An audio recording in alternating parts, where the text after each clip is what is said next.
अजमेर लेखिका मंच द्वारा सुनीता जैन रूपम की रचना मखमली आवाज का आज होटल ब्राविया में लोकार्पण समारोह आयोजित किया गया। कार्यक्रम के मुख्य अतिथि जोधपुर सर्जना के अध्यक्ष सुषमा चौहान रही। कार्यक्रम की अध्यक्षता राजस्थान साहित्य अकादमी उदयपुर के सचिव डॉक्टर बसंत सिंह सोलंकी ने की। कार्यक्रम के विशिष्ट अतिथि ओएसडी एवं ज्वाइंट सेक्रेटरी सूचना प्रौद्योगिकी विभाग विवेक कुमार, जोधपुर सर्जना के सचिव डॉक्टर हरिदास व्यास और अजमेर लेखिका मंच एवं सामाजिक सेवा संस्थान की संस्थापिका डॉक्टर मधु खंडेलवाल रही। कार्यक्रम की शुरुआत अतिथियों के द्वारा मां के समक्ष दीप प्रज्वलित कर की गई। इस मौके पर पधारे हुए अतिथियों का अभिनंदन किया गया। सभी पधारे हुए अतिथियों ने अपने अपने विचार व्यक्त किए। साथ ही सुनीता जैन रूपम को बधाई व शुभकामनाएं दी।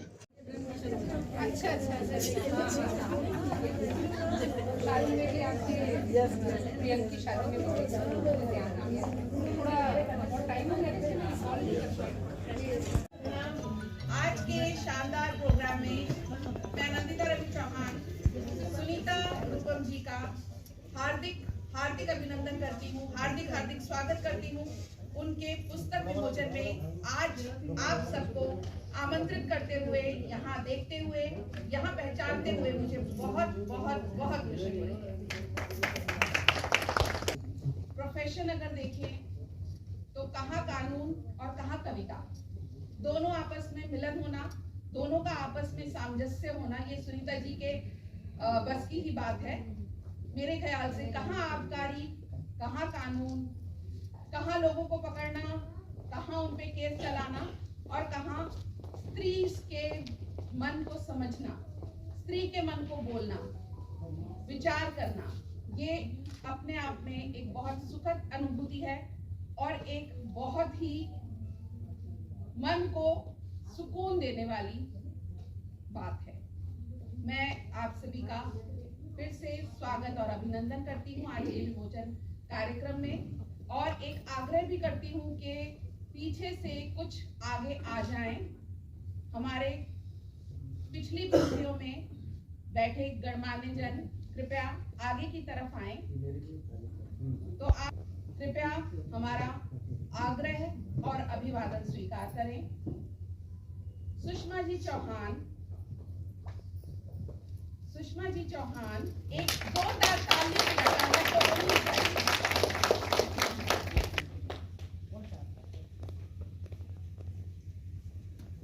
आदरणीय बसंत सिंह सोलंकी जी हमेशा हमारे लिए तत्पर, लेखिकाओं के लिए और साहित्य के लिए ये कभी भी कहीं भी कोई कोर कसर नहीं छोड़ते हैं। बहुत कुमार जी हमारे लिए आने वाले थे बट कुछ उनके घर में घटित हो गया जिसकी वजह से नहीं आए हैं। विवेक कुमार जी, हम आपको बहुत मिस कर रहे हैं। आप यहाँ होते तो हमारे प्रोग्राम में 4 चांद लग जाते। आदरणीय मधु खंडेलवाल जी, जो कुछ भी शब्द नहीं है हमारे पास, कितने भी हम शब्द इकट्ठे करके लाएं, लेकिन उनके लिए हम निशब्द हो जाते हैं। हमारी मेंटर भी हैं, हमारी माँ भी हैं और हमारे को डांट के, हमारे को मार के इन्होंने आज इस मुकाम तक पहुंचा दिया। मैं पुनः हमारे मंचासन अतिथियों का बहुत बहुत स्वागत और अभिवादन करती हूँ, अभिनंदन करती हूँ। आप इस प्रोग्राम में आए और हमारे इस प्रोग्राम की शोभा बढ़ाए। सभी अतिथियों से अनुरोध है, कृपया माल्या। शुभं करोति कल्याणं आरोग्यं धनसम्पदा शत्रुबुद्धि विनाशाय दीपज्योति नमोस्तुते। दीपज्योति परम ज्योति दीपज्योतिर्जनार्दना हरितु मे पापम् संज्ञादीप नमोस्तुते। दूसरी तरह ध्यान से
परमेश्वरीं भगवतीं बुद्धिप्रदां शारदां वन्दे तां परमेश्वरीं भगवतीं बुद्धिप्रदां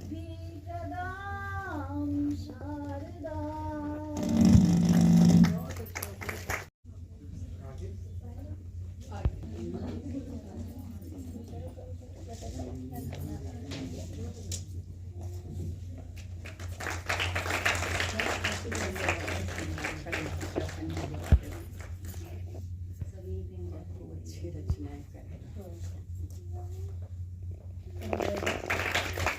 जोरदार ताली।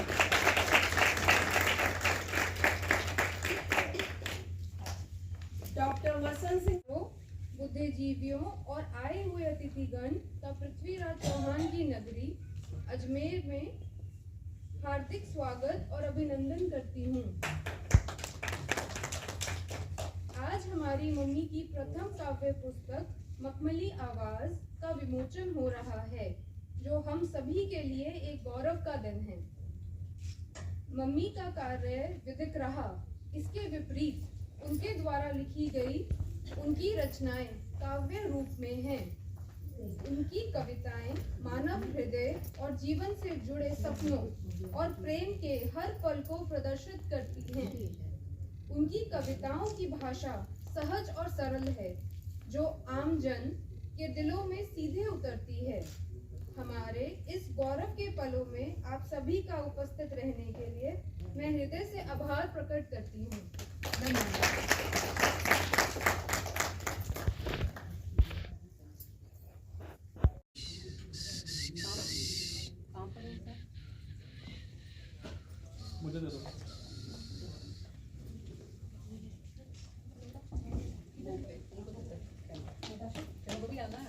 उपस्थित परिवार के सदस्यों से भी अनुरोध है, कृपया मंच पर पधारें।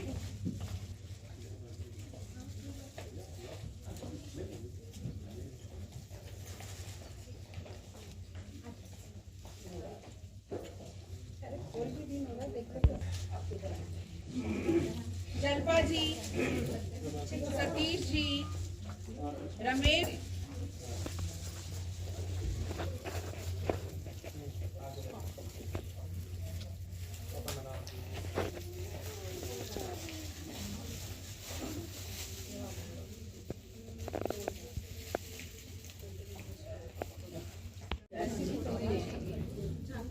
परिवार के सदस्यों से अनुरोध है, कृपया मंच पर पधारें। जानवी जी,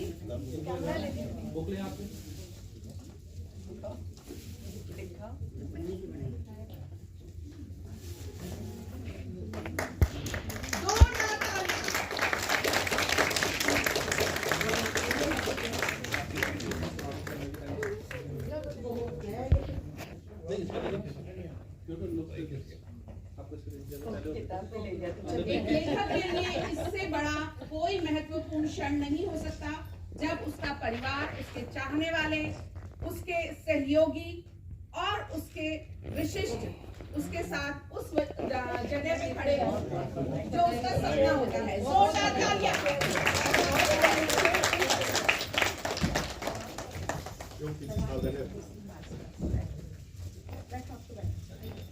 हेलो,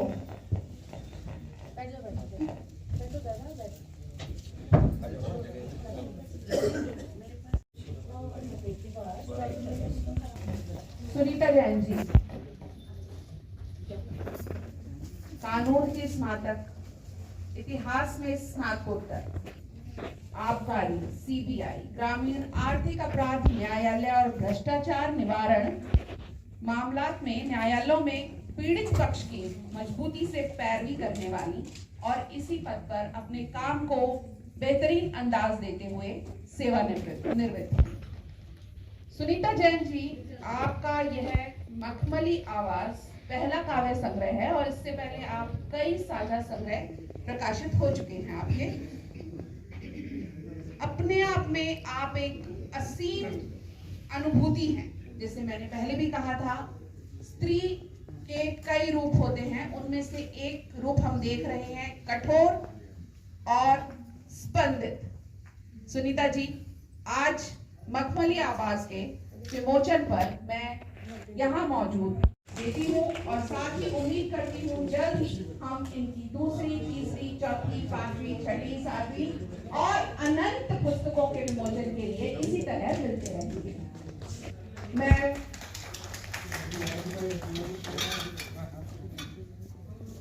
अगर पुस्तक का को जीता है, उसकी लेखनी और उसका सोच किस समय किस चीज पर। नमस्कार। बहुत सुंदर संचालन, बहुत क्या कहना चाहिए कि दिल से जुड़े हुए साहित्यकार सब हमारे बीच है, हमारे अंतर्गत। और साहित्यकार इसीलिए कह दिया कि कानूनों की व्यवस्थाओं में भी साहित्य कहीं ना कहीं अपना स्थान जरूर रखता है। यदि हम कानून की चर्चा कर रहे थे पहले कि सब कानून लिखा है, सबसे पहले मैं इस एक प्रेम, प्रकृति और स्त्री मन पर जब एक दाव पेचों के बीच में कोई स्त्री पुस्तक लिखती है,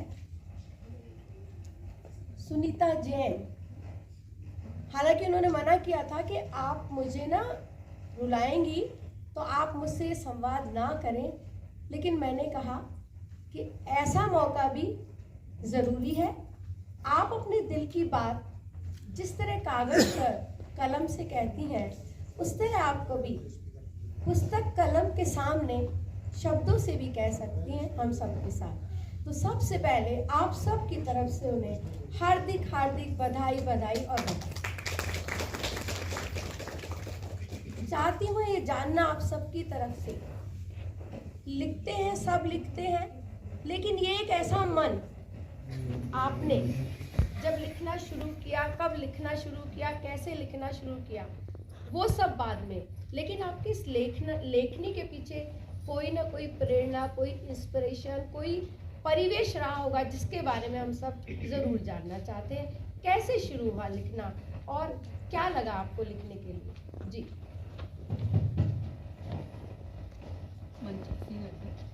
मंचासीन सभी जी, ये लिखा बोलिए।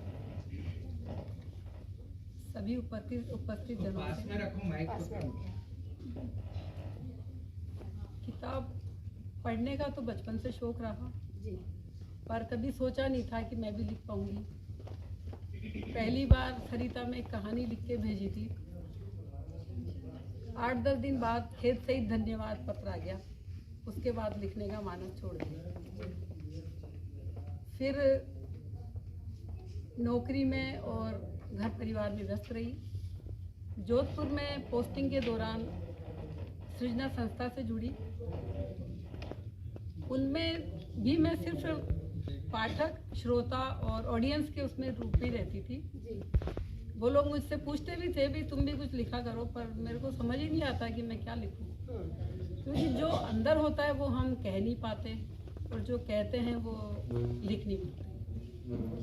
पर सृजना से जुड़ने के बाद धीरे धीरे मुझे भी लगा कि शायद मैं भी कुछ लिख सकती हूँ। उस दौरान मेरा ट्रांसफ़र अजमेर हो गया। अजमेर में आके अजमेर लेखिका मंच से जुड़ी। फिर मधु जी ने इतना मोटिवेट किया, बोले नहीं नहीं तुम लिख सकती हो और तुम लिख रही हो। बस उन्होंने जैसे ऑर्डर करते हैं वैसे कि नहीं नहीं तुम लिख रही हो, और फिर मुझे लिखना पड़ा।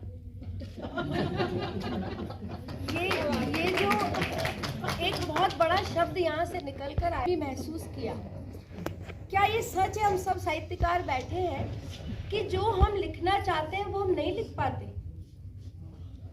क्या समाज, क्या रिश्ते या कुछ और हमारे आड़े आता है?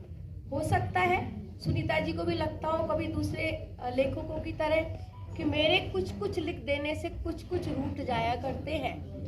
तो स्त्री मन कभी कभी इतना विचलित होने के बाद भी शब्दों को कागज पर सिर्फ इसलिए नहीं पसार सकता कि कुछ छूट जाएगा पीछे। ये दुविधा मैं समझ सकती हूँ, लेकिन फिर भी क्या कोई परिवार में ऐसा था जिसे लिखने का शौक या पढ़ने का शौक ज़्यादा रहा हो? मैं आपके मम्मी पापा के परिवार की तरफ से ये जानना चाहती हूँ कि वहाँ से भी कोई मॉलिक्यूल ऐसा था जिसमें से मखमली आवाज़ जैसा कोई शब्द निकले या जो आपने लिखा वो हो। मम्मी पापा के परिवार में ऐसा नहीं था, क्योंकि वो यूँ समझिए लोअर मीडियम क्लास से थे। जी। उनकी दैनिक ज़रूरतें, उनके बच्चे, उनके परिवार, उनसे ऊपर वो उठ ही नहीं पाते थे। और मेरा जहाँ जन्म हुआ उसमें तो मैं बहुत ही, क्या बोलना चाहिए, अवांछित पैदाइश रही। ओहो। क्योंकि जहाँ लड़कियों को कोई पसंद ही नहीं करता, वैसे में मैं 7वीं कन्या के रूप में पैदा हुई, तो कौन पसंद करता। तो पैदा हुई तब तो कोई खुश नहीं हुआ। फिर जब मैंने होश संभाला तो मुझे लगा कि पैदा होने में मेरा तो क्या जुर्म है। इसलिए फिर मैंने सबसे बगावत शुरू कर दी कि भाई मैं अपनी ज़िंदगी को सार्थक बनानी है। बिल्कुल। और मैं किसी को कुछ ना कुछ तो दे ही रही हूँ, लेती कम हूँ देती ज़्यादा हूँ। उसके बाद शादी भी मेरी टीन एज में हो गई। जी। टीन एज में मेरे बच्चा भी हो गया। ससुराल का माहौल तो और भी मारवाड़ी था। अच्छा। उनको तो लगता था कि पढ़ाई तो लड़कियां इसलिए करती है कि शादी नहीं हो रही। बोले तुम्हारी तो शादी हो गई, तुम्हें क्या करना है। अच्छा। मगर पता नहीं, अंदर मेरे एक लड़की थी जो हमेशा जिंदा रही, वो आज भी है। जी। इसीलिए उसने मेरे को मतलब कुछ अलग करने के लिए पैदा किया। और वो करते करते पढ़ाई करी, पढ़ाई करके BA, MA, LLB, LLM सब पढ़ाइयाँ मैंने शादी के बाद की। और सबसे ज़्यादा मैंने पढ़ाई की रसोई में बैठी। इसलिए आज भी मेरी आदत अधिकतर काम रसोई में ही करने की है, क्योंकि वो सब्जी दूध या कुछ चढ़ा हुआ रहता है और मेरा दूसरा काम पैरेलल चलता है। पर सृजना में जुड़ने के बाद मेरे को यूँ कहो लिखने की बीमारी लगी। और सृजना को छोड़ के जब आई तो ऐसा लगा जैसे कुछ छूट गया बहुत ज़्यादा। अच्छा। और शायद वही आवाज़ मखमली आवाज़ के रूप में निकल के आई। बहुत सुंदर, बहुत अच्छी। तो हम ये महसूस कर रहे हैं कि एक व्याकुल स्त्री, एक कहीं विडंबना के साथ अपने मन को लिए हुए एक स्त्री जब लेखन करती है तो स्त्री विमर्श तो उसकी पुस्तकों में, उसके लेखन में हमेशा रहेगा। लेकिन जैसा कि अभी सुनीता जी ने हमको बताया, आप देखेंगे, मैंने उन्हें महसूस किया है, वो उतनी ही संवेदनशील स्त्री है। तो कहती हैं कि मैं किचन में अपनी रसोई में बैठकर ज़्यादा लिखती हूँ। तो कभी आपके मसालों से जाकर बातचीत होगी तो हम पूछेंगे कि आप कैसे लिखती हैं, या कभी आपके आटे, और कभी मौका मिलेगा तो हम उनसे भी, किचन से भी मिलेंगे। लेकिन एक बात तय है, यदि इतने व्याकुलता के बाद कोई स्त्री लिख रही है, और मैं फिर महसूस करके बोल रही हूँ, सच लिख रही है, वो नामुमकिन है, वो लिख नहीं पाती है। और मैं इस मंच से एक बात कहना चाहती हूँ, भले ही ये कोई साक्षात्कार इंटरव्यू नहीं है, सिर्फ दिल की बात है। आप वो लिखिए जो आप लिखना चाहती हैं, मत दबाइए अपने आप को, वरना आपके लेखन का जो पवित्रता है वो बाहर नहीं आ पाएगी। ये संदेश भी है, और हमारी आने वाली दूसरी पुस्तक मखमली आवाज़ की कुछ प्रेरणा वाली लाइनें भी रहेंगी। तो आपको पुनः स्वागत। अब एक मेरा मन आपसे पूछने का कि आपने इसमें जो रचनाएं मैंने देखी है, स्त्री विमर्श पे भी हैं, कुछ प्रकृति पे भी हैं, और प्रेम पर भी है। तो मैं आप ही से पूछना चाहूँगी ये सवाल कि प्रेम में भरा हुआ व्याकुल मन प्रकृति को लेकर क्या रचना रचना चाहता है, और क्या आप अपने आप को मखमली आवाज़ के बाद मुकम्मल महसूस कर रही हैं? आपने जो क्या लिखना चाहा वो आपने लिखा? नहीं, जो लिखना चाहा नहीं लिख पाई, पर पहली बार प्रयास किया है मैंने, और बहुत सारी कमियां होगी इसमें। अब मैं आलोचना से नहीं डरती, मैं चाहती हूँ कि इसकी कमियां मुझे से बताएं, तो मैं आगे लिखने की कोशिश करूँ। बिल्कुल। देखो, यहाँ से एक बात, जो भी हमारी महिला रचनाकार हैं जो लिख रही हैं, हमारा डर कभी खत्म होगा? हम लिख सकते हैं, हम लिखते हैं, हम लिखना चाहते हैं, लेकिन हम लिख नहीं पाते हैं। हम ये दुआएं करते हैं भगवान हमको इतनी हिम्मत दे कि हम ये सच्चाई भी बयान कर सके शब्दों में। ठीक है, जो होगा बाद में देखा जाए। लिखा है बहुत सारे लेखक, मैंने अभी चित्रा मुद्गल जी की किताब पढ़ी है, उन्होंने अपने हस्बैंड पे जो पुस्तक लिखी है, तो हम लिख सकते हैं। तो मैं यही कहूँगी कि पूरा परिवार आपके साथ है, अजमेर लेखिका मंच आपके साथ है। आप वो भी लिखिए जो आप लिखना चाहती थी, और अगली पुस्तक आप शायद वो ही लाएंगी जो आप लिखना चाहती हैं। तो आपने जो अपनी पहली रचना लिखी होगी, देखिए हर कवित्री की एक जो पहली रचना होती है वो हमेशा उसके लिए यादगार होती है, चाहे वो छपती है, चाहे उसके पास होती है, चाहे वो लिखती है और उस पर कभी कोई चर्चा होती है। तो मैं आपसे जानना चाहती हूँ कि पहली रचना का, पहले छपने का और पहली बार लिखने का क्या सुख रहा आपके साथ, वो थोड़ा साझा कीजिए। पहली बार तो मैंने मेरे लॉ से रिलेटेड ही लिखे थे। अच्छा। वो स्त्रियों के संवैधानिक अधिकार और स्त्री विमर्श पे मैंने विधिक जो उनके अधिकार थे उन्हीं के बारे में लिखे थे। वो छपे भी जी अच्छे लिखे थे, पर वो किताबों में से उनके देख देख के कि उनके अधिकार क्या हैं, कौन से आर्टिकल में हैं या कौन से सेक्शन में हैं, वो लिखे थे। और उसके अलावा छपने का सुख तो क्योंकि कोर्ट में थी, तो जब मुलजिमों को सज़ा मिलती थी तो अखबार में न्यूज़ आती थी।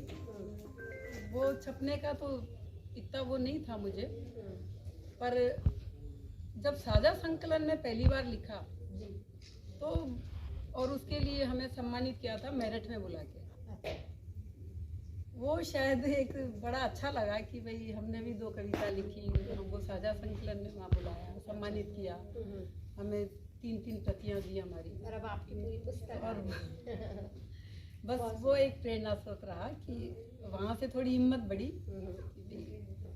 हम भी ऐसे लिख लेते हैं। मैं अपने लेखनी से कतई संतुष्ट नहीं हूँ और मैं ये भी नहीं सोच रही कि मैंने कोई अच्छा लिखा है, बस लिखना चाह रही थी कुछ और वो मेरा प्रयास भर है।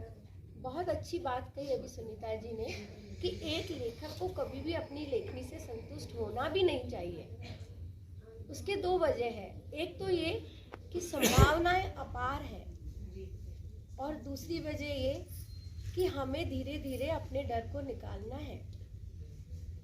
जहाँ तक जेल, कैदी और लॉ की बात है तो हम जानते हैं हमारे पास ऐसे ऐसे लेखक हैं जिन्होंने पूरी जेल पे किताब लिख दी। हम जानते हैं जो दिल्ली वाली हमारी मैडम है वर्तिका जी, उन्होंने 3 पुस्तकें लिखी हैं। तो लेखन संवेदनाओं में किसी भी विषय को पकड़ के आगे चल सकता है, जैसा कि अभी सुनीता जी ने कहा। और अपनी जो कविता उनकी साझा कविता संग्रह में छपी थी और उनको वो लम्हे याद है कि मैं संतुष्ट, तो मैं आपसे आग्रह करूँगी आप अगली बार वो लिखिए जिससे आप संतुष्टि महसूस करें, क्योंकि एक लेखक के लिए वो बहुत ज़रूरी है। तो मैं आपको पुनः शुभकामनाएं देती हूँ इस बात के लिए। और अपनी इस प्यारी सी मखमली आवाज़ में से आप आज इस संवेदनशील गले से जो भी सुनाना चाहें, आपका बहुत बहुत स्वागत है, बहुत बहुत स्वागत है।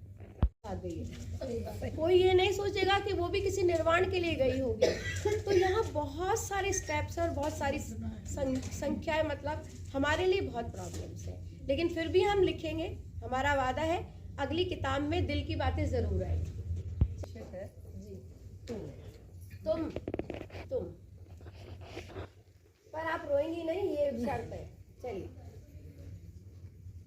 तुम मेरे वास्ते एक ख्वाब की मानिंद हो जी, तुम मेरे वास्ते एक ख्वाब की मानिंद हो और कुछ भी नहीं।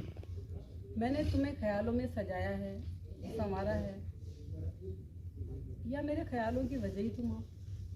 बहुत सुंदर, वाह। मैंने तुम्हें ख्यालों में सजाया है, संवारा है, या मेरे ख्यालों की वजह ही तुम हो, मुझे नहीं मालूम। मेरी सोचों की दुनिया में तुम्हारा होना ना होना अब मेरे अख्तियार में नहीं है। ये मुझे जानने की जरा सी भी ख्वाहिश नहीं है कि भीड़ भाड़ के बीच एक तुम ही क्यों ठहर जाते हो मेरी निगाहों में। भीड़ भाड़ के बीच एक तुम ही क्यों ठहर जाते हो मेरी निगाहों में। इस ठहराव के बीच यादों के सैलाब मेरे अंदर तक बस जाते हैं। मैंने तुम्हें देखा है उन गुलों की शाखों पर जो कभी बासी नहीं होते। मैंने तुम्हें देखा है उन गुलों की शाखों पर जो कभी बासी नहीं होते। गुलों का हरदम ताजा रहना तुम्हारा एहसास बनाए रहता है। एक गजल, एक नगमा, एक शेर जो मेरी रूह के हर तार में बसा है। एक गजल, एक नगमा, एक शेर जो मेरी रूह के हर तार में बसा है। तुम मेरे लिए वो गजल, वह नगमा, शेर और तूफान हो, और कुछ नहीं, कुछ भी तो नहीं। बहुत सुंदर, बहुत ही सुंदर। और अब जाते जाते अपनी आने वाली अगली पुस्तक के बारे में जो भी कुछ आप कहना चाहें, बहुत ज़रूरी है। मैं भविष्य को लेकर पहले भी कभी नहीं सोचती थी, आज भी नहीं सोचती। मैं सिर्फ आज में जीती हूँ। मुझे ये भी पता नहीं कल मैं होंगी नहीं होंगी। नहीं, आपको लंबी उम्र, हम सबकी उम्र लगे, ऐसा नहीं सोचते। इसलिए जो कुछ है आज है, और आज मैं बहुत खुश हूँ। आपको बहुत बहुत बधाइयाँ, हम सब की तरफ से आपको ढेर बधाइयाँ, शुभकामनाएं। आप ऐसे ही लिखती रहे, पुस्तक बहुत सुंदर है। और मैंने इसकी 6 कविताएं पढ़ी थी, और 6 कविताओं में भी मैंने आपको देखा कि कहीं न कहीं स्त्री में बहुत बधाई। Thank you.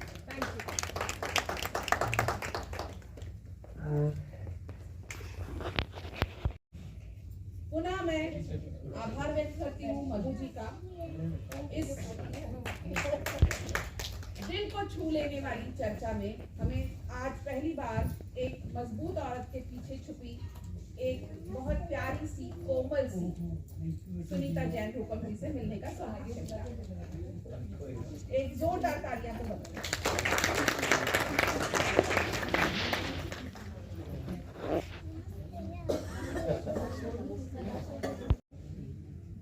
आज के कार्यक्रम के अध्यक्ष डॉक्टर बसंत सिंह जी सोलंकी साहब, आज के कार्यक्रम की मुख्य अतिथि सुषमा जी चौहान, कार्यक्रम के विशिष्ट अतिथि डॉक्टर रमेश चंद्र अग्रवाल साहब, और आज के कार्यक्रम की नायिका मखमली आवाज की रचनाकार सुनीता जी रूपम, पधारे हुए अजमेर नगर के सभी बुद्धिजनों, साहित्य प्रेमियों, ये मेरा सौभाग्य है कि मैं आपसे रूबरू हो पा रहा हूँ। अजमेर शहर शिक्षा और संस्कृति के लिए जाना जाता है, और जोधपुर में आपका शहर बहुत चर्चा में रहता है।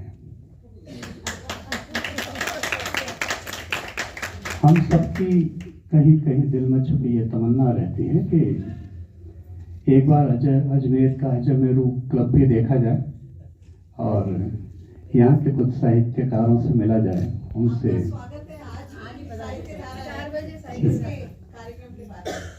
जी, ये गुफ्तगू करना हमारे लिए बहुत मुफीद होगा। हम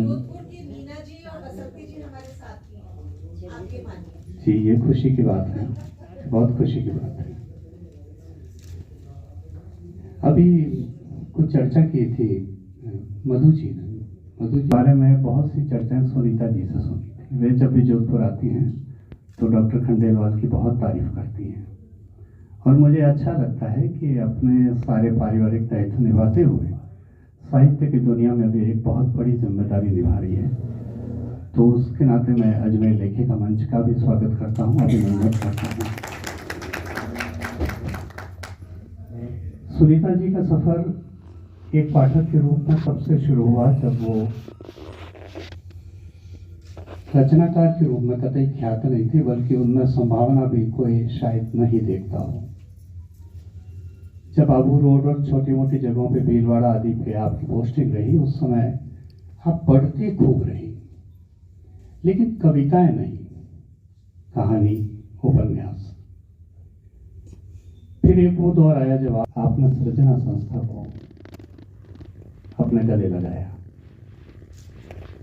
सृजना संस्था में आने के बाद अब वो केवल पाठिका नहीं रही, बल्कि एक श्रोता भी बन गई। एक ऐसी श्रोता जो बिना नागा सृजना के ही नहीं, शहर में होने वाले सभी कार्यक्रमों में रहती थी। सभी संस्थाओं के अगर आप कार्यक्रम के रजिस्टर संभालें तो उसमें सुनीता जैन के हस्ताक्षर आपको मिलेंगे। वे हस्ताक्षर आज भी वहाँ दर्ज हैं। जब हम याद करते हैं आपको तो उन हस्ताक्षरों को देख लिया करते हैं,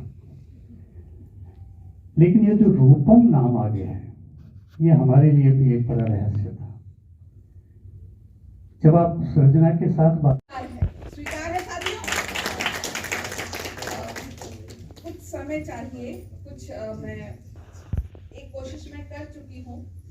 जो आपने चुनौती दी है मैं उसी को खोजने लग गई थी और मैंने स्त्री पात्रों पे, रुक्मिणी पे, उर्मिला पे और द्रौपदी पे कुछ ऐसी पंक्तियां लिखी हैं। अगर अभी यहाँ मेरे पास मौजूद हुई तो मैं आपकी आज्ञा से जरूर से प्रस्तुत करना चाहूंगी। जब तक मैं उसे खोजती हूँ। सम्मानित मंच, सामने बैठे प्रभु पुरुषोत्तम और प्रिय सुनीता, सबसे पहले सुनीता को बधाई इसलिए देना चाहूंगी कि इन्होंने पुस्तक का जो समर्पण किया है वो एक ऐसी लड़की को किया है जो गिरने के बाद, घुटना छिलने के बाद भी उठकर खड़ी होती है ना। ये कोई और लड़की नहीं, ये शायद सुनीता ही है। बार बार हर जगह देखिए, ये समाज का बहुत बड़ा सत्य है कि लड़की को कई दौर से गुजरना पड़ता है, पीहर में भी और ससुराल में भी। और उन सब चुनौतियों का सामना करते हुए आज सुनीता का एक कविता संग्रह सामने आया है, तो ये सुनीता की बहुत बड़ी विजय है। दूसरी बात, प्रेम की कविताएं सुनीता ने लिखी हैं, उनके अंदर उस किशोरी का प्रेम है। तो कुछ कविताएं ऐसी हैं जो अलौकिक जगत से भी जुड़ी हुई है। अगर आप ध्यान दें तो कहीं ऐसा लगता है कि मीरा या राधा की भावना भी इन कविताओं में आकर सम्मिलित है। और एक किशोरी का प्रेम भी है। ये प्रेम हर नारी में है।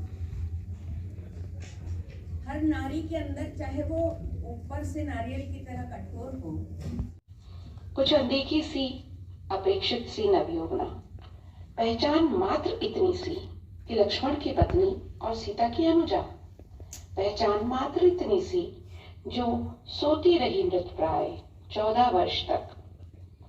क्यों उर्मी, कितना बड़ा सहयोग दिया था तुमने।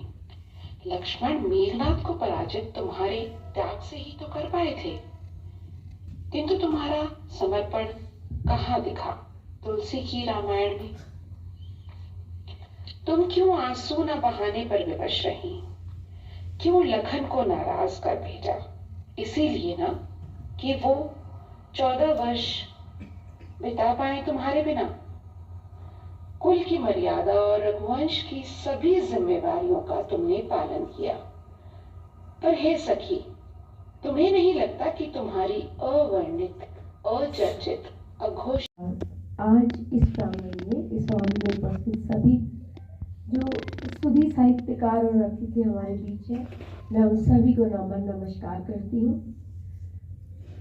जब याद करती हूँ आज से 6-7 वर्ष पूर्व एक छोटी सी घटना ने किस तरह तोड़ा था, उससे बना इतना बड़ा अजमेर लेखिका मंच जिसकी संख्या 100 से भी पार है। और मैं इस मंच से आपको ये बात दावे से कह सकती हूँ, अभी व्यास जी ने कहा कि 60 की उम्र में भी एक स्त्री मन बालिका की तरह प्रेम पर लिख रहा है। मैं आपको दावे से 2 बात कहती हूँ, आप स्त्री को और अपनी जिम्मेदारियों से मुक्त कर दीजिए। जितना अच्छा और सटीक वो लिख सकेगी शायद कोई और नहीं लिख सके। और दूसरी सवाल, हाँ मैंने देखा है, मैंने महसूस किया है, मैं जानती हूँ और रोज मिलती हूँ उस स्त्री से जो लिखकर रख देती है, छुपा देती है और उस वक्त का इंतजार करती है कि शायद उसे भी अपने हिस्से का वो समय मिलेगा जब वो अपनी बात समाज तक रख पाएगी। ऐसा नहीं है कि उसकी आवाज में दम नहीं है, और ऐसा भी नहीं है कि वो पहुंच नहीं सकती, लेकिन मैं जानती हूँ कि उसकी सीमाएं बहुत है, उसकी विडंबनाएं बहुत है। मंचस्थ अतिथिगण और खास तौर पर जोधपुर से पधारे हुए मेरे व्यक्तिगत मित्र भाई श्री हरिदास जी, यहाँ सुनीता जी और यहाँ पधारे हुए सभी प्रबुद्ध अतिथिगण। अभी मैं तो यहाँ पर देखिए आकस्मिक अतिथि हूँ, और आप जिनको सुनने के लिए आए हैं, मैं चाहता हूँ अधिक से अधिक उनको समय मिले। बहुत संक्षेप में अपनी बात कहूँगा।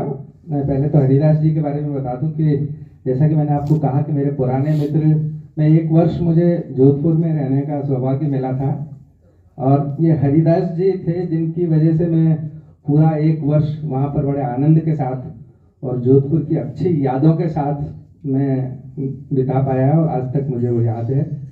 तो इन्होंने खूब पढ़ने को मुझे दिया, और इनके साथ में खूब साहित्य से संबंधित गपशप होती थी जो हमें आज तक याद है और लंबे समय तक याद है। अभी आज के कार्यक्रम की जो उपलब्धियां हैं, मैं उन पे बहुत संक्षेप में अपनी बात कहूँगा। अभी आप और सुनने के लिए यहाँ पर इंतजार कर रहे होंगे जो हमारे अतिथिगण हैं। एक बात तो बहन सुनीता जी की वार्ता के दौरान जो सामने आई, आपने भी कहा कि हम जो लिखना चाहते हैं वो लिख नहीं पाते। इसमें मेरा ये कहना है, देखिए मैं अक्सर हमारे जब अजय मेरू प्रेस क्लब में भी बातचीत होती है, हमारी बहनें आती हैं वहाँ पे, साहित्य धारा के कार्यक्रम में भी आती हैं, तो पहले भी मैं एक बात ये कहता रहा हूँ, आज फिर उसको बहुत संक्षेप में मैं दोहराऊंगा यहाँ पे। सुनीता जी से हमें जो सबसे ज़्यादा सीखने को एक बात मिलती है कि इन्होंने लंबे समय तक इंतजार करने के बाद, अभी जैसे कि व्यास जी ने बताया कि इनको वहाँ जोधपुर में जितने भी कार्यक्रम होते हैं, हर कार्यक्रम के उपस्थिति रजिस्टर में इनके हस्ताक्षर देखे जा सकते हैं। अजमेर में भी मैं देखता हूँ, प्रेस क्लब में भी जब आयोजन होते हैं तो आप वहाँ पर मौजूद रहती हैं, और इतना सब कुछ करने के बाद आप लिख रही हैं, और यही होना चाहिए, यही अनुकरणीय है। और यही बात मैं आप लोगों को ध्यान होगा, आप जब भी यहाँ पे प्रेस क्लब में भी जो आती हैं हमारी बहनें, तो मैं यही बात कहता हूँ कि देखिए लिखने की जल्दबाजी हमारे को कभी नहीं करनी चाहिए जीवन में।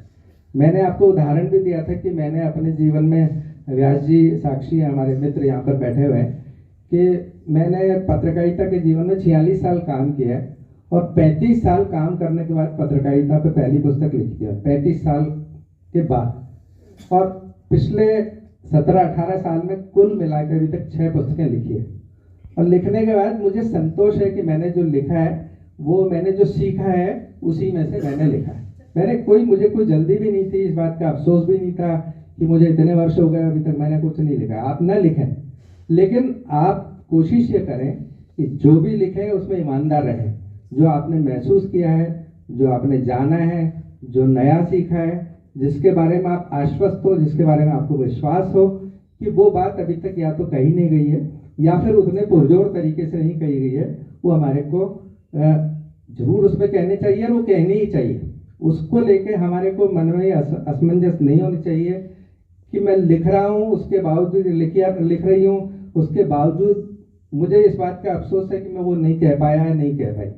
हमें पूरे विश्वास के साथ अपनी बात कहनी चाहिए, और लेखन की ईमानदारी यही कहती है कि हम जो महसूस करें हम वही लिखें। और जब तक हमारे में ये आत्मविश्वास नहीं है तो हम थोड़ा और इंतजार कर लें। लेकिन ठीक है, इसके बावजूद आपने जो कहा, देखिए जो आपने करने का असंतोष भी एक लेखक या लेखिका की या सृजनकार की एक ऊर्जा होती है, वो असंतोष उसके भीतर रहना चाहिए। हो सकता है कि आपने वो काम बखूबी किया हो, मैं पुस्तक पढ़ूंगा उसके बाद ही कह पाऊंगा, लेकिन फिर भी आपका ये बड़प्पन है या आपकी विनम्रता भी हो सकती है कि आप ये कह रही हैं कि उससे संतुष्ट नहीं है। लेकिन मेरा ये आग्रह रहता है कि हम वही बात कहें जो हम महसूस करते हैं या जो नया। दूसरी बात, एक बात जो मैं कहता हूँ, खूब पढ़ें। जैसा सुनीता जी के बारे में दोबारा से मैं कह रहा हूँ कि पहले भी मैंने कहा था कि जब हम 1000 शब्द पढ़ें उसके बाद 100 शब्द हमारे को याद रहते हैं, 100 शब्द उसमें से ग्रहण करें, और 100 शब्द ग्रहण करें तो उसमें से 10 हम लिख पाते हैं या 10 हम लिखें। तो हमारे को पढ़ना खूब चाहिए या सुनना खूब चाहिए। हम साहित्यिक गोष्ठियों में आए, बहुत अच्छी बात है, हमारे को सीखने को मिलता है, बड़े बड़े हमारे बीच में लेखक हैं, बड़े बड़े और भी जो लेखक हुए हैं उनमें से जरूरी नहीं उन्होंने कोई, आज देखिए मैं कई बार आश्चर्य करता हूँ कि 25-30 साल के नौजवान हमारे को मिलते हैं, बात करते हैं, वो तो कहते हैं सर मेरी 25 पुस्तकें अभी तक आ चुकी है, कोई कहता है मेरी 30 पुस्तकें अभी तक आ चुकी है। तो अच्छा भी लगता है कि चलो ऊर्जा है, उनमें काम कर रहे हैं, लेकिन 25 पुस्तकें लिखने के बाद भी उनको संतोष है क्या, या पढ़ने वाले को संतोष है क्या? चलिए लेखक को तो संतोष होना ही नहीं चाहिए, लेकिन पढ़ने वाले को कम से कम संतोष हो कि उसने कुछ नया जाना है या उसने नया पढ़ा है। तो हम पढ़ने वाले को कम से कम ऐसा दे सकें या उसको कोई संतोष दे सकें, तो वो हम ग्रहण करने के बाद, इकट्ठा करने के बाद, खूब सारे दही को मंथन करने के बाद जो मक्खन निकले उस मक्खन को हम लोगों को दें। तो मेरा ये आग्रह है कि हम सबसे पहले जानने की, सीखने की, पढ़ने की कोशिश करें। आज जो माहौल है उसमें सबसे ज़्यादा दुर्भाग्यपूर्ण ये कि लोग बोलना तो चाहते हैं, सुनना कोई नहीं चाहता, लिखना सब चाहते हैं, पढ़ना कोई नहीं चाहता, मंच पर बैठना चाहते हैं लेकिन सामने रह के कोई उनसे बात कोई जानना नहीं चाहता। तो वो जल्दबाजी हमारे लिए लंबे समय के लिए ठीक नहीं। हमारे अंदर महत्वाकांक्षा होनी चाहिए, आगे बढ़ने की इच्छा भी होनी चाहिए, ऊर्जा भी होनी चाहिए, लेकिन जल्दबाजी कभी भी किसी भी काम में अगर हुई तो वो ठीक है, कर रहे हैं लोग, कर भी रहे हैं, बहुत सारे काम होंगे, हजारों क्या लाखों किताबें आ जाएगी बाजार में, लाइब्रेरियां पड़ी हुई है खूब सारी, वो तभी लोगों के मन में रहेगी, तभी लोगों को उनका नाम याद रहेगा। जबकि हमने जिस सीजनिंग जिसे बोलते हैं ना, धूप सर्दी बरसात सारे सब सहने के बाद में जब लकड़ी जो बनती है उसकी सीजनिंग होने के बाद, तो जब परिपक्वता आएगी, जब लेखन के अंदर जब पूरी पकावट आएगी, उसके बाद ही हमें भी संतोष होगा, सामने वाले को भी संतोष होगा। मुझे खुशी है कि सुनीता जी ने इतने लंबे इंतजार के बाद, इतना कुछ सीखने के बाद, इतना कुछ जानने के बाद, इतने लोगों को सुनने के बाद में आज ये काम किया है, और मुझे उम्मीद है कि मैं इसे पढ़ूंगा तो मुझे निश्चित रूप से संतोष होगा। तो मैं आपको बधाई देता हूँ आपकी इस पहली पुस्तक की, और दूसरी पुस्तक की जल्दी न करें। मैं आपसे कहूँगा, देखिए मैं उल्टी बात कहता हूँ, हो सकता है कुछ लोगों को अच्छी ना लगे, कि हौसला बढ़ाने के लिए बात बहुत अच्छी है, लेकिन आप जब तक आपको ये ना लगे कि मेरे पास में काफ़ी कुछ कहने के लिए, या विश्वास के साथ कहने के लिए, या जो मैं महसूस करती हूँ वो सब कहने के लिए मैं तैयार नहीं हूँ, तब तक आप इंतजार करें। आप लिखेंगी, बहुत अच्छा लिखेंगी, हमारी शुभकामनाएं। हम सब ये कामना करते हैं कि आप जो भी लिखें, भले देर से लिखें, लेकिन बहुत अच्छा लगे और लोगों को लंबे समय तक याद रहे। बहुत बहुत धन्यवाद।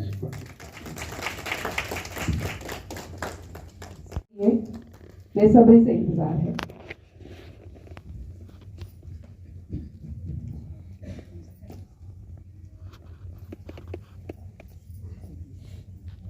आज के कार्यक्रम के मुख्य अतिथि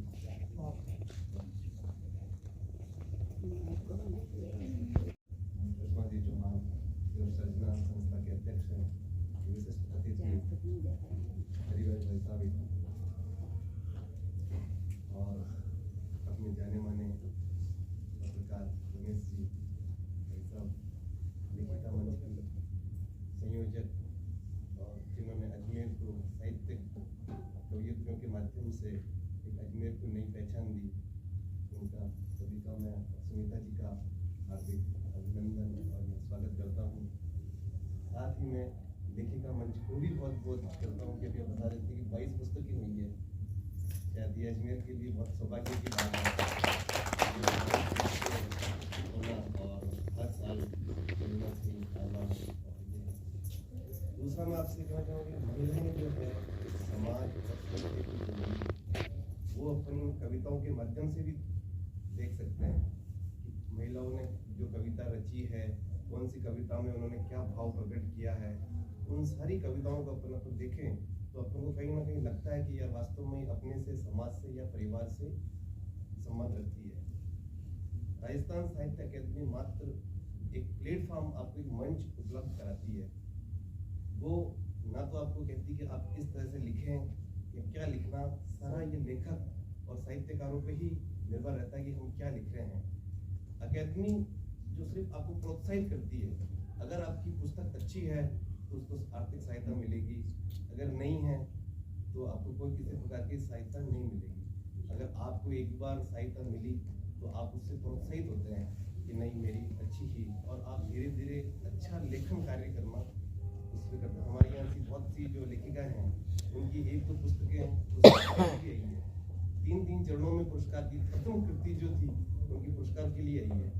और सुनील जोशी भी जो मिला उन्हें इसका, ब्रजेश जी माथुर को भी प्रथम कृति पे ही मिला उनको भी। तो मेरा तो आपसे यही है कि आप अच्छा लिखें, बहुत पढ़ें और लिखें। जब तक आप पढ़ोगे नहीं, मन नहीं करोगे तो अच्छी कृतियाँ आएगी नहीं। और अपनी सभी जो है किताबें हैं उसमें से बहुत सबको 80% तक नंबर मिले हैं। ये बहुत अच्छी, लोगों ने बहुत अप्रिशिएट किया कि ये किताब आगे जाएगी या ये पीछे जाएगी। हमारे पास ऐसे भी बहुत सारे उदाहरण आए हैं किताबों का, या ये किताब क्या जानी है, इस किताब में यह इसने अच्छा लिखा, इसने शब्दों की रचना अच्छी करी है, इसके शब्द वैसे रहे। मेरा आपसे यही अनुरोध है कि किताब आप लिखें और बहुत अच्छा मन में करके लिखें। अभी सर ने बताया था कि भाई आप 1000 शब्द पढ़ें, उसमें से 10 शब्द आप लिख पाओगे। साहित्यकार तो वही है जो एक मंथन से कुछ अपनी बात करे, वही साहित्यकार है, और उसी से ही समाज प्रभावित होता है। जब तक साहित्यकार समाज को प्रभावित नहीं कर पाता है तब तक उसका साहित्यकार कहलाना मेरे हिसाब से तो नहीं है। हर साहित्यकार कहीं ना कहीं अपने विचारों से, अपने कथन से समाज को एक प्रभावित करता है कि समाज, मेरा समाज कैसा होना चाहिए या मैं समाज को कैसा देखना चाहता हूँ। जैसे मैडम ने बताया संवेदनाएं, अब कवियत्री है जो संवेदनाएं प्रकट करती है, उसी से आदमी और जो भी मनुष्य जीवन है संवेदनाओं से ही चलता है।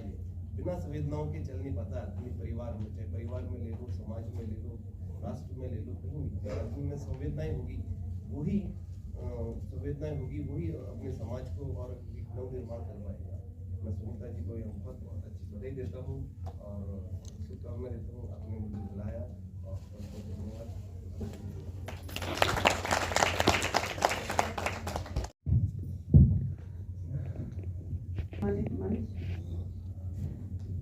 और मेरे सब स्नेही जन कि मेरे इस खुशी के मौके पे आप लोग सब उपस्थित हुए।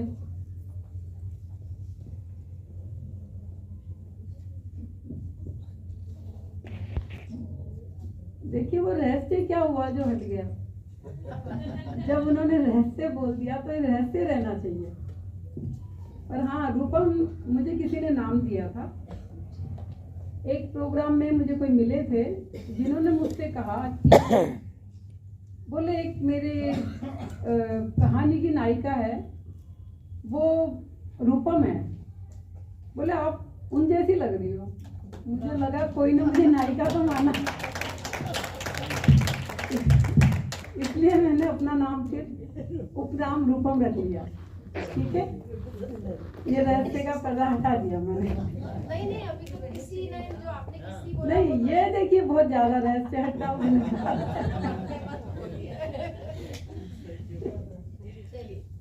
आज मैं फिर बहुत खुश हूँ। वैसे तो मैं हमेशा ही खुशी रहती हूँ, पर मैंने मधु जी ने मेरे से जो संवाद में पूछ लिया था, भाई बचपन में मैं 7वीं कन्या थी तो जाहिर है बाकी कोई खुश नहीं हुई होंगी, क्योंकि मुझे तो दुख का ही मतलब पता नहीं था, तो मैं दुखी हो भी नहीं सकती थी। जब छोटी थी तो मुझे पता नहीं, मुझे कोई दर्द भी नहीं होता था। मैं सोचा करती थी लोगों के पता नहीं सर दर्द, पाँव दर्द कैसे होता है। मैं अपने आप को छू के देखती कि इसके कहीं चोट तो लगी नहीं, इसके दर्द कैसे हो रहा है। मुझे दर्द नहीं होता था, समझ भी नहीं आता दर्द का मतलब। और खुशी पहली बार तब हुई, आप लोगों को आज ये बात बता दूं कि मैंने पहली बार स्कूल में मेरा एडमिशन हुआ 9वीं क्लास में। कारण क्या है कि मैं बता चुकी कि भाई उस जमाने में लड़कियों को कोई बहुत ज्यादा करते नहीं थे, और मेरे माँ बाप को भी दूसरा बेटा चाहिए था। दूसरा बेटा हुआ तो फिर उसको संभालने को कोई चाहिए था, तो मैं घर में ही रही। और ये आज मैं एक ऐसी टीचर को धन्यवाद देना चाह रही हूँ जिनको मैं, अब मुझे नहीं पता वो इस दुनिया में है या नहीं, मैंने उसके बाद उनको कभी देखा भी नहीं, ढूंढने की कोशिश भी नहीं की। एक हेड मिस्ट्रेस थी हमारे गांव में स्कूल में, वो ब्रदर के बर्थडे पे घर आई और मुझे काम करता देख के उन्होंने मेरी मम्मी से पूछा, जबकि मेरी मम्मी भी टीचर ही थी, सरोज माथुर। तो उन्होंने मेरी मम्मी से पूछा कि लड़की कौन है। मम्मी ने बोला भाई बेटी है मेरी। बोले कौन सी में पढ़ती है? बोले ये नहीं पढ़ती क्योंकि छोटे भाई की देखरेख के लिए घर पे रहती है। तो पता नहीं उसने मेरी मम्मी को काफ़ी डांटा। बोले तुम टीचर होकर अपनी बेटी को नहीं पढ़ा रही हो, ये तो अच्छी बात नहीं है। और उसने कहा कि भाई स्कूल जाने का, मैं खुद टीचर हूँ तो घर संभाले कौन। तो उसने कहा कि नहीं, इसको मेरी स्कूल में एडमिशन कराओ और ये देर से आएगी तो भी मैं इसको एडजस्ट करूँगी। और मैं आज उसको बहुत धन्यवाद देना चाहती हूँ। पहली बार उसने मेरा कैसे भी करके 9th में एडमिशन कराया, क्योंकि उम्र मेरी 9वीं क्लास के बराबर आ गई थी। और टीचर्स को भी उसने बहुत वो किया कि इस लड़की को फेल मत करना, चाहे ग्रेड से पास कर दो, ये फेल हो जाएगी तो जिंदगी में पढ़ नहीं पाएगी। आज उसको मेरी श्रद्धांजलि है। वो मेरी बहुत खुशी की बात है कि मैं उस दिन पहली बार स्कूल गई। फिर भी ऊपर वाले को पता नहीं मेरी खुशी से जलन क्यों होती है। 3 साल पढ़ाई करी मैंने रेगुलर, और तीसरे साल में मेरे पिताजी की अचानक डेथ हो गई। फिर वही जिंदगी वहीं आके अटक गई। जब पिताजी की डेथ हो गई तो मम्मी को लगा भी मैं भी ऐसे अचानक जा सकती हूँ। और जैसा कि हमारे ज़माने में माहौल था कि लड़कियों को सुरक्षा की ज़्यादा ज़रूरत होती थी, मम्मी ने मेरी भी शादी आनंद फानंद में कर दी कि भाई बेटी से तो मैं इसकी सुरक्षा के हिसाब से इसको जल्दी शादी कर दूँ। 14-15 दिन के अंदर मेरी शादी हो गई। अब शादी भी हो गई तो मम्मी को ये था कि भाई अजमेर शहर में शादी होके जा रही है तो वहाँ पे इसको पढ़ने का माहौल तो मिल जाएगा। पर ससुराल का माहौल इतना टिपिकल मारवाड़ी था कि वो यही कहते रहते थे कि भाई लड़कियां तो शादी के लिए पढ़ती, तुम्हारी तो शादी हो गई, अब क्या करना पढ़ के। पर अब वो ये अंदर की लड़की मेरी जो थी ना, वो बड़ी बगावती थी। उसको लगता ये क्या बात हुई कि भाई मेरी शादी हो गई कि मैं पढ़ाई नहीं करूँ। मैंने घर में जब सब सो जाते तब पढ़ाई करती, जब कोई नहीं जागता तब मैं उठ के पढ़ाई करती। इस तरह मैंने BA कर लिया, MA कर लिया। मुझे लग रहा था MA करने के बाद मैं RS का एग्ज़ाम दूंगी, पर वो नसीब में भी नहीं था और मैं परीक्षा दे नहीं पाई। फिर बेटा हुआ। बेटे से पहले एक खुशी की बात बताऊंगी। एक खुशी तो स्कूल जाते टाइम मिली, दूसरी खुशी मुझे तब मिली ऐसे विरोधाभासी माहौल में मैंने MA की परीक्षा भी दे दी, पर मेरे पास कोई साधन नहीं था। रिजल्ट तक मुझे पता नहीं था कि रिजल्ट कब निकल गया। एक दिन पोस्टमैन ने बेल बजाई, नीचे जाके सीढ़ियों में देखा तो खाकी लिफाफा था। लिफाफा खोला तो मेरी मार्कशीट थी और मैं MA में पास हो गई थी।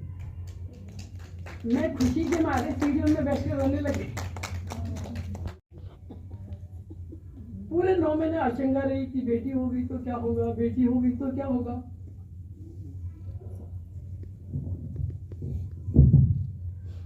जब बेटा हुआ तो सीजरियन हुआ।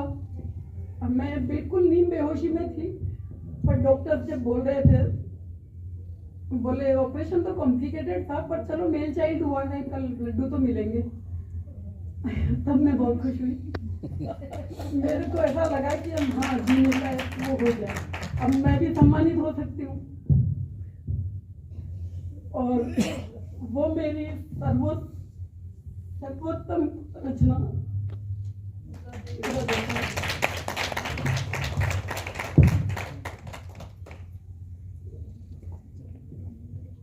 और उसके बाद सबसे ज्यादा खुश आ गई। इतने बड़े बड़े लोग आए हैं और मैं हमेशा किताबें पढ़ती थी, लेखकों के नाम पढ़ती थी। RS की तैयारी करी जब बहुत लेखकों के नाम रटे थे किताबों में। कभी नहीं सोचा था कि कभी मेरा भी नाम लेखक है।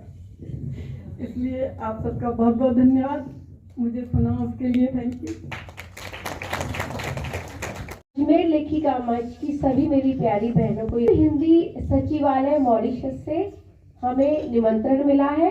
हम 22 लोग वहां अपना डेलीगेशन के साथ जा सकते हैं, तो आप सबका आशीर्वाद है।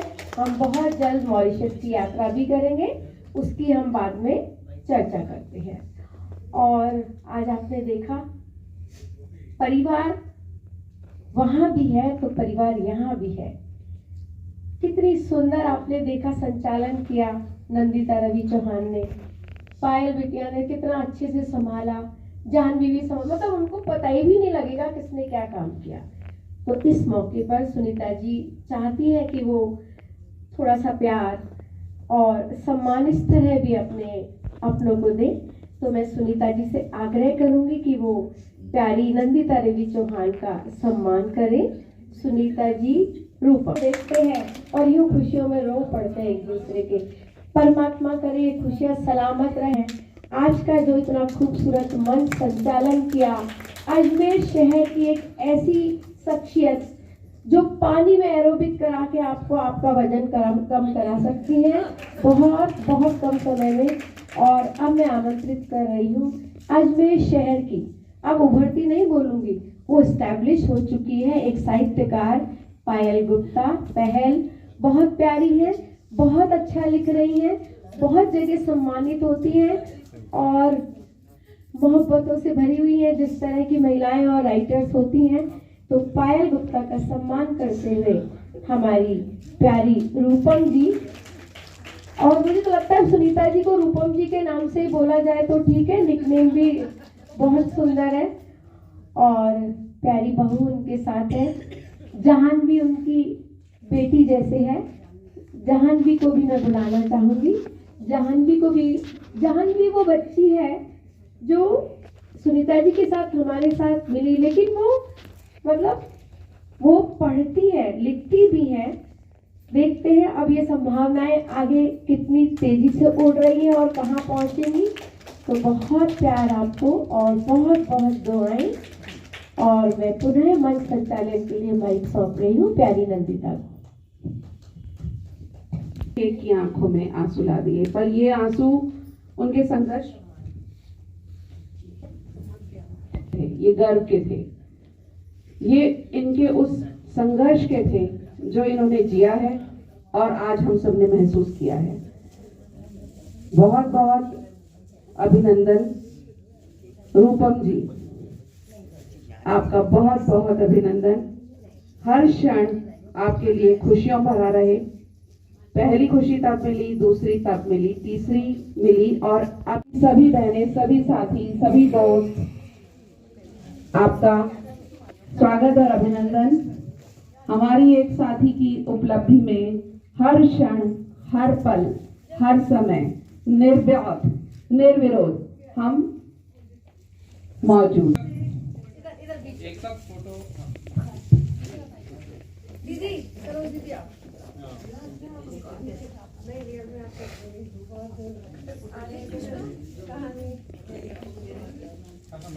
दीदी आप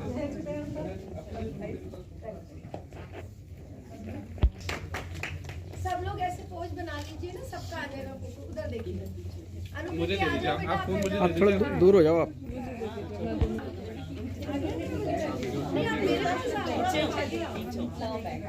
तो बैठ सकते हैं, बैठ जाओ, जो नहीं बैठ सकते खड़े आए। मैं बैक आ रहा हूँ ना।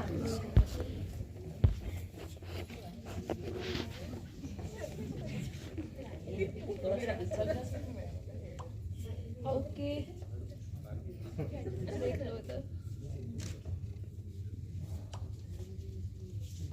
सभी लोग स्माइल प्लीज।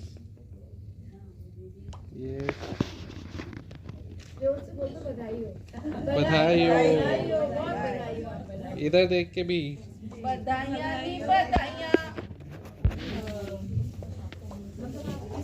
हमारे सभी साथी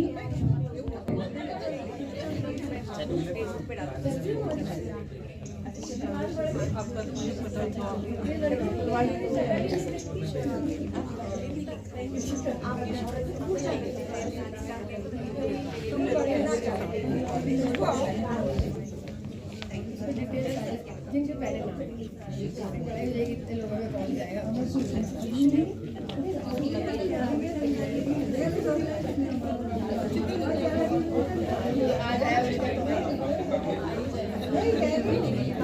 सर इधर ले लीजिए भाई साहब, भैया जी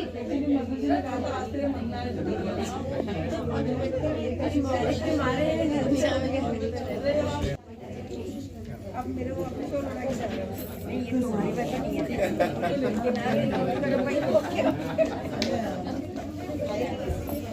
बहुत बहुत बहुत बहुत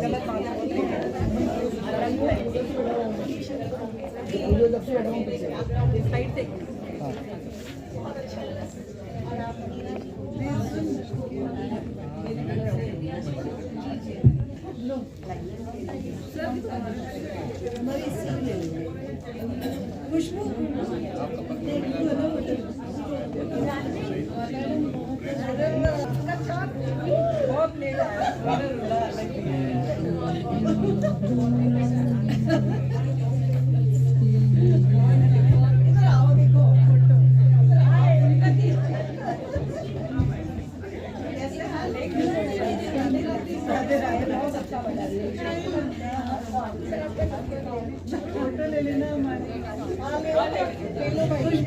फोटो सेशन चलता रहेगा। इससे ना कभी हमारा मन भरा है और ना ही भविष्य में कभी भर पाएगा। मखमली आवाज यहीं इसी हॉल में आपका इंतजार कर रही है। जो भी मखमली आवाज से मिलना चाहते हैं, बाहर स्टॉल है, आप वहां से प्राप्त कर सकते हैं। और ये कविता मुझे बहुत अच्छी लगी इनकी, लेकिन वो बात बहुत लंबी हो जाएगी। फिर भी इन्होंने जो अपनी कहानी बताई शुरू से अपने वजूद को बचाने वाली, तो उससे मुझे मेरी कविता की नागफनी, हालांकि वो मैंने मेरे वजूद पे लिखी थी जब बाड़मेर मेरी पोस्टिंग हुई थी सबसे पहले, तो इनकी कहानी में कहीं ना कहीं मुझे वो कविता याद आ गई है, क्योंकि मेरे फोन में भी नहीं थी, लिखी भी नहीं है। हो सकता थोड़ा सा उल्टा पुल्टा हो जाए, उसके जज्बात को समझ लीजिएगा आप।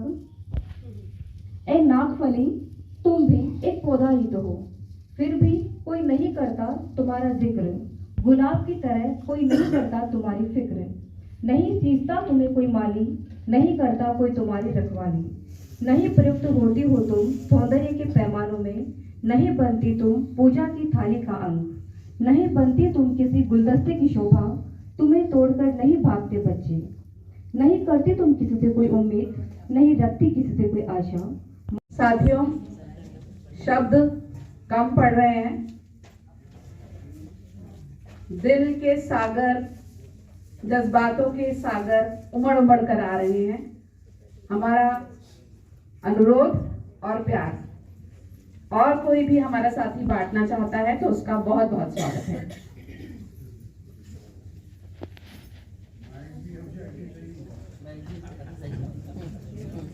एक शानदार और